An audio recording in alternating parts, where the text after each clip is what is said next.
예, 안녕하세요. 노승민 노무사입니다. 지난 시간에는 우리가 노동법 중에서 가장 가성비 값, 무슨 법이죠? 예, 근로기준법에 대해서 살펴봤습니다. 이번 시간에는 근로기준법을 3분으로 요약해보는 시간을 갖겠습니다. 함께 가시죠.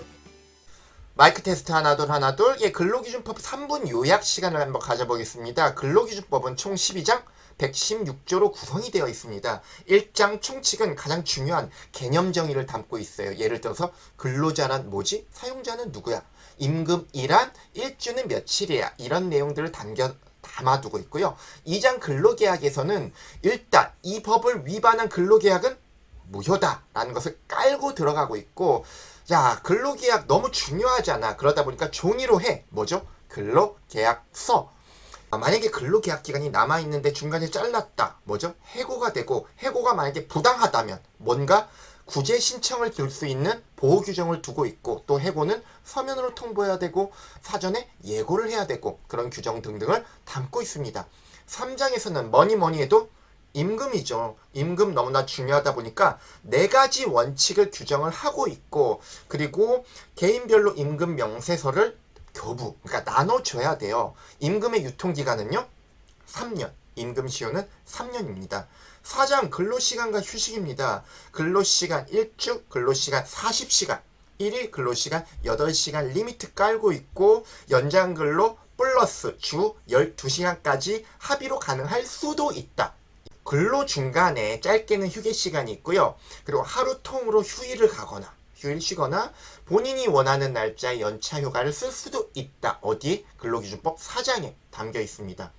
5장 여성과 소년인데요. 우리가 흔히 말하는 청소년 근로조건 보호라고 한다면 이 5장의 연소근로자 보호 내용을 두고 있고, 여성 근로자 중에서 임산부에 대해서는 출산 전후 휴가 90일 또는 120일 규정하고 있고요.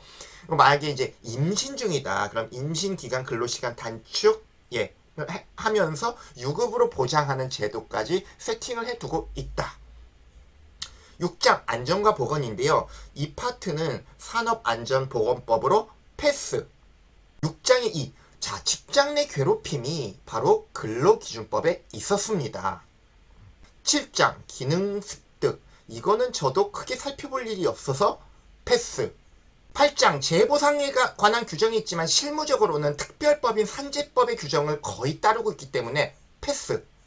9장 취업규칙. 자, 근로자 몇 명 이상? 예, 10명 이상 사업장의 취업규칙을 세팅을 해야 되고요.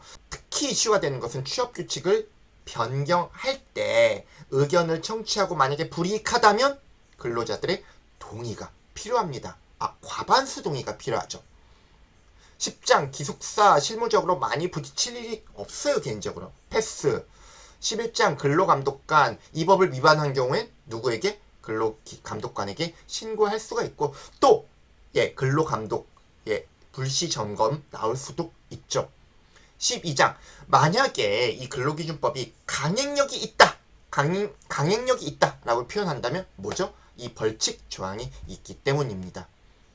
예, 이상으로 수박 겉핥기나마 근로기준법에 대해서 간략하게 살펴보았습니다. 노동법을 학습하실 때 또는 실무에 적용하실 때 조금이나마 도움이 되셨으면 좋겠습니다. 그럼 다음 영상에서 뵙겠습니다. 감사합니다.